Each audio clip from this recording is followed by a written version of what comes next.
You see the drippy, I'm fitted up. Hop in my car and the giddy up. Secure the bag, yeah, I get the bus. Yo guys, this is Chef Brendon. I'm your famous chef on the gram, I guess. Well, I'm trying to be a famous chef, you know. But anyways, I currently own a coffee shop called The Urban Grind. I do picnic boxes by Chef Brendon, all on my Instagram page. So just check me out at Chef Brendon on Instagram. And you guys are watching Unsolicited. No, I didn't always know I was gonna be a chef. Back in primary school, I had this pipe dream that I was gonna be like in the movie business. Thought like your boy was gonna be like on some headline vibes, you know, Van Damme vibes. You remember those days? So I thought I'd be an actor or a movie director. Fast forward into high school, so I stayed with like a single parent. My mom was always busy, so she couldn't always come back home and cook for me, man. Like sometimes she'd literally come at like 10 p.m. and imagine the nigga still hasn't eaten. So she's just like, well, why didn't you eat, man? I'm like, I don't know. Aren't you the one that's supposed to cook? And it would always make her mad. So my uncle taught me how to make pasta this one day. He was like, yo, instead of bugging your mom about food, just make this pasta dish. So I make this dish, and then I'm like, okay, this is very easy. Start watching TV shows. I'm watching Jamie Oliver, and I'm like, okay, I think I could do this. Start playing around a little bit more. I start cooking a little bit more. I start gaining more confidence, and then I'm just like, maybe I should do this as like a real-time thing. But at the time, because of like high school, you know, parents want you to take like the safe route, if I want to call it that. Either you're gonna be an accountant or you're gonna fall into, you know, those jobs, man. Everybody like, or you're gonna be a doctor or something. But I kind of knew I wasn't gonna be that office suit and tie guy. That wasn't gonna be me. So why not do something that I actually enjoyed, which was cooking at the time. And then I just decided that, you know what, I'm gonna take this seriously. I'm gonna be a chef one day. And that was that. So originally grew up in Johannesburg, currently staying in Pretoria. What a lot of people don't know about me is that my parents are actually from Zim, but I was raised in South Africa. So it's always like a weird one for me, that one. You know, people always asking me like, where you from? Like, well, people in South Africa claim me, people in Zim also claim me. So I guess I'm the best of both worlds, you know. I hate this one. That's the one people always ask. Can I be honest with you? I don't have like a fave. I always experiment. I always try and jump into something that I've seen on Instagram. I'm like, hey, that looks cool. I need to try this. Not to say that they're always like hits, but if I was to narrow it down, pasta dishes, very easy for me. Burgers, very easy for me. Anything with waffles, that's me. That's my vibe. That's my vibe. Ooh. I think all women are beautiful, let me just state. So I'm into everything, man. As long as she look cute, she look good, I'll vibe with her. I'm not really picky, I guess. I'd like to think I am, but nah, any gun can shoot. But multiple times. Okay, how did I find out? Well, I hate to put this girl on blast like that, but you know, she knows herself if she's gonna watch this. So we're working in this place, like, so we used to work together. Hey, don't work with your girlfriend, guys. Like, don't work in this. Don't date where you work, man, because when it ends, it's horrible. So anyways, so we used to work in this place, like it was like a storeroom for a church. I started working in the kitchen. That's when I started like developing like my cooking skills a little bit, you know. So I'd go up to the kitchen, do the lunch service, and then I'd come back down, you know. So one day I come back down and there's no one in the storeroom. I'm like, oh, okay, guess it's just me. Let me just chill, you know. Let me chill. But all the phones are on the table. Everyone's phone is on the table. I see my girl's phone, but I'm just like, nah, it's cool. Let me rest, you know. Let me just chill. My boss's daughter, she comes in. She's about 7, curious age, that one. She's like, hey man, can I play games on your phone? So I'm busy on my phone at that time. I'm like, nah, you can't play games on my phone. But you know who's got great games? My girl does. And she did. Let's open up her phone. As I open, it opens up a WhatsApp chat like she's having with this gent about them meeting up again, about how they're gonna have sex the next time they meet, and how she didn't give it to him the last time, type of thing. Imagine I'm reading this while my boss's daughter's right next to me and she bugging me to play this game, and I'm just trying to get like all the deets, you know. I'm like, what the hell is going on?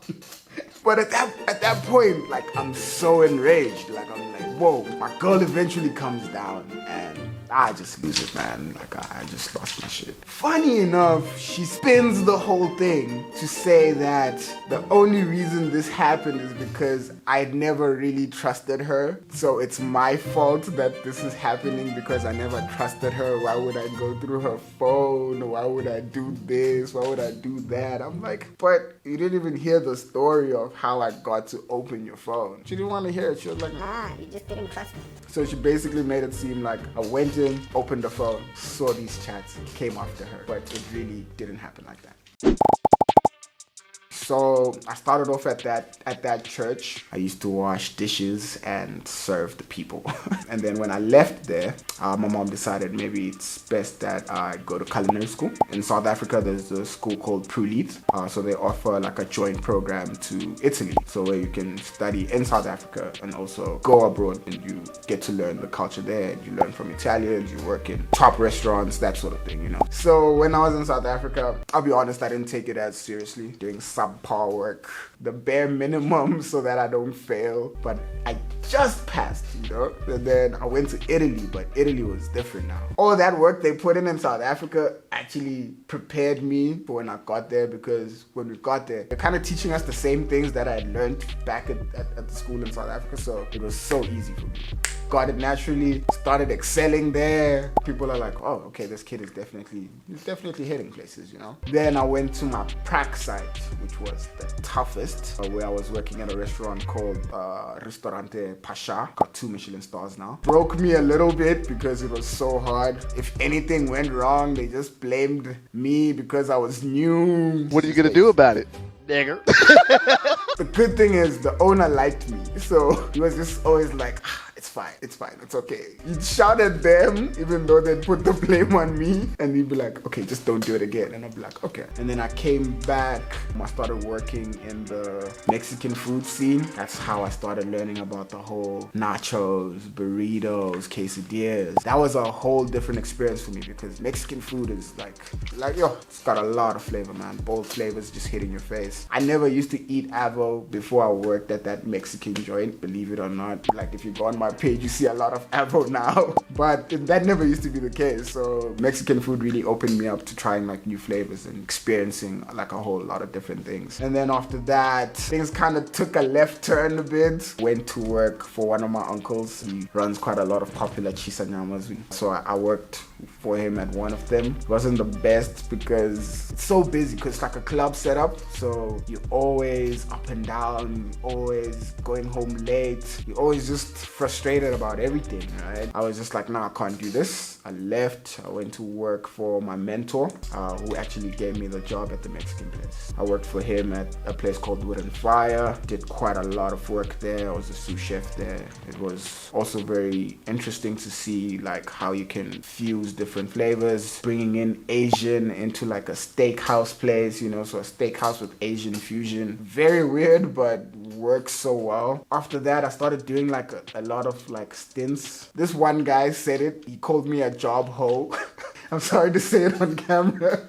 He called me a job hoe. So I bounced around like to a lot of places, man. But also on the other side is I was also trying to do my own thing. I was also trying to do events. I was also trying to find myself in the chef space, because I did see myself working in restaurants, but I didn't like it. That's why I think I became a job hoe, because it's really not fun. It's cruel hours, go home late, sleep a few hours, you gotta go back, you do it again. And then at the end of the day, you look at it and you start to ask yourself, is it worth it? Maybe yes, to a certain extent, but is it what I want? And then I started asking myself that question a lot. And then I went to work at Brick Cafe, which kind of transformed my whole way of cooking. They kind of showed me the health side of things, and then I started like really focusing on that. So I started getting more of these healthy posts going, and then COVID hit.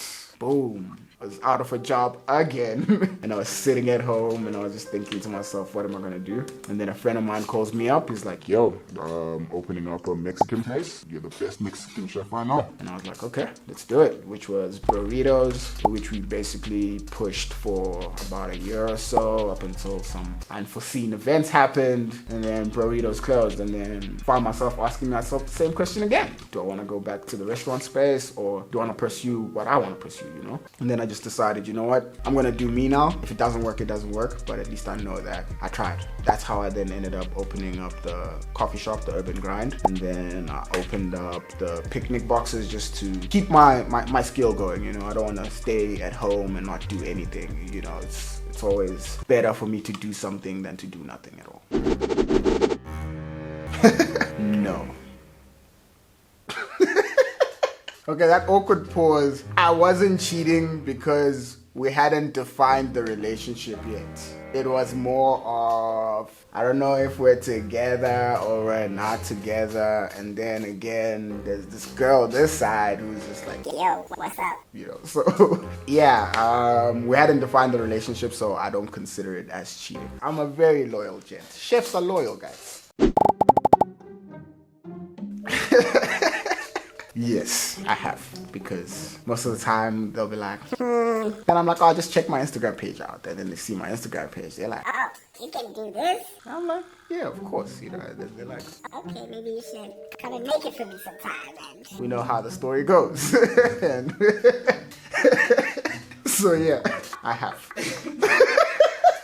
Women love food, yeah. They do, bro. The thing is, you gotta get them with the home food vibes. You know, you gotta give her that stuff that's just gonna make her like, yeah, I feel at home. you know. Ooh, man, my favorite dessert. That's a tough one. That's what I love. I love desserts. Like I said earlier, I love waffles. So anything with waffles is always great. I love, you know, Cinnabon. Cinnabon also slaps different. Malva and custard also slaps different. Baked goods. Okay, let me narrow it down. I love anything that is baked and is sweet. So pastries are my thing. Any type of pastry. Yeah, I'm good to go. Are we talking ass and titties or like Can be both for you, man. a bad? So I coined this term back in high school. There's pretty faced assassins, right? So they're pretty faced assassins because all she has is just a pretty face. Then she has no ass, and then she has no titties that you're just there like, oh, so cute. You know? But I mean, I've dated my fair share of pretty faced assassins, so I don't think it really matters. But I mean, we need something to grab onto as gents, you know. We need some meat there, yeah, boy. So yes, I gotta say, ass matters. Titties do matter too. Everything matters, dog. Whew, one thing for the rest of my life. It's a tough one. Fried chicken. That's the black side in me talking. You know, chicken always just slaps different, dog. I could eat chicken for the rest of my life, but like, I'd be content. I wouldn't lose anything. I'd be happy with chicken all my life.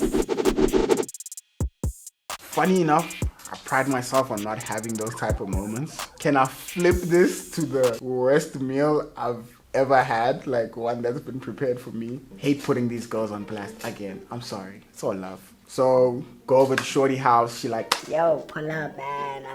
Tonight you're always doing like the food missions. Tonight I want to cook for you, man. I'm like, oh, okay. This is a nice surprise, you know. It's like, yeah, it's something I always make for my brother, so he enjoys it, you know. And I'm like, Okay, I wonder what this could be, right? So I get there. I'm like all excited, and I'm thinking she gonna do the most, you know. See some tin food there. I'm like, oh, maybe that's not for us, you know. I'm like, hey, just out of curiosity, what you making? So she's like, grabs the tinned food. I'm like, no. So one thing about me is I don't like tinned fish, that pilchards vibe, unfortunately. I know it bangs for a lot of people. I've just never been a fan. People might come after me with knives here and be like, hey man, that Lucky Star vibe bangs, boy. Ish. I'm not a fan, and I'm not a fan when it's mixed with the baked beans. So she did a mix. Apparently it's a popular mix. People love it, but for me, it just didn't go down the way I thought it was gonna go down. You know, it was in like a stew kind of mix, you know, the beans and the fish all in one. The rice was amazing. She knows how to cook rice for sure. But as I'm eating, man, there was the Coke right there, you know. She got this 2-liter Coke. I'm like, hey, can I get some Coke? Did I not take every bite and drink Coke each time? No. Coke on the other side. So I was basically washing down the taste of Coke. I ate it. you know. I didn't say, oh no, I don't want it. You know, I still ate it. And I think she could tell that I was not really impressed. And she never cooked for me ever again. That was the end of that. But do you work with that though? Nah, I can eat it. Like, I can eat it, but it still wouldn't be my go-to.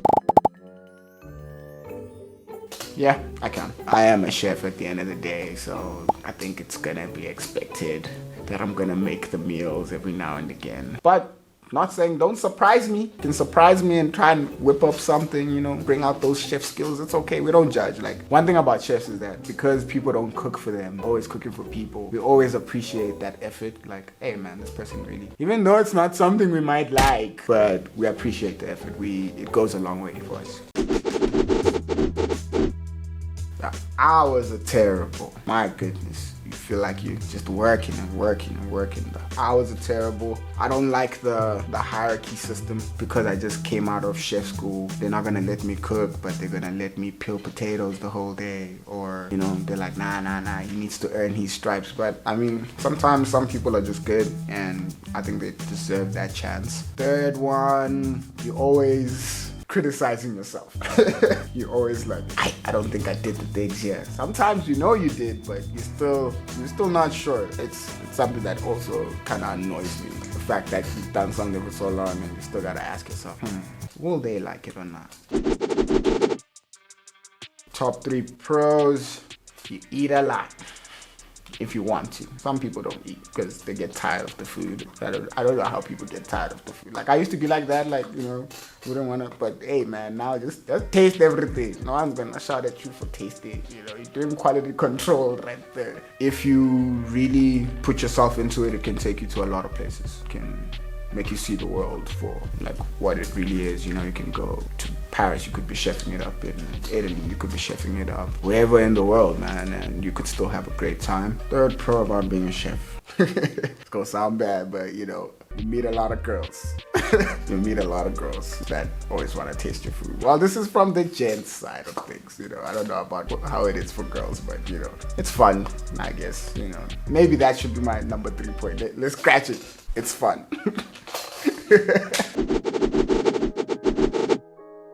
Unsolicited advice for chefs out there. So I know a lot of people jump into the whole food industry, not really sure about it, you know, still trying to find their feet. They're all thinking about, oh, I want to have a restaurant, I want to have this. I want you to first think about why you started. Always think about why you started and why you're doing it. That way, by the time you come out of school, you kind of have a certain idea of where you want to go. Because if you just decide, oh, okay, I'm going to be a chef, and then they throw you into that restaurant life and you realize this is not what you signed up for. A lot of people quit. That's one thing. A lot of people that are chefs end up quitting because they kind of forgot their why they're a chef. So always remember why you're a chef. For home cooks out there and cooks everywhere, just keep cooking, man. Never be scared to try different things. You'll never know that it works unless you tried it. So just that one crazy idea you saw on Insta, test it out. You never know. You might actually enjoy it. So never be afraid to try in the kitchen. That's where people always get it wrong. They always make it like rocket science. But as long as you had the basics right, you're good to go, fam. Thank you for watching Unsolicited with Chef Brendon. I hope my stories kept y'all entertained. To connect more with me, you can catch me on Instagram at Chef Brendon. You can also follow the Urban Grind Cafe, which is the coffee shop. And yeah, man, I'm a pretty chill guy. If you see me out there, just wave and be like, hey Chef Brendon, what's up? I always appreciate it, you know. So yeah, thank you for watching Unsolicited. Pick it up, pick it up, pick it up, pick it up. You see the drippy, I'm fitted up. Hop in my car and the giddy up. Secure the bag, yeah, I get the bus. Pick it up, pick it up, pick it up. You see the drippy, I'm fitted.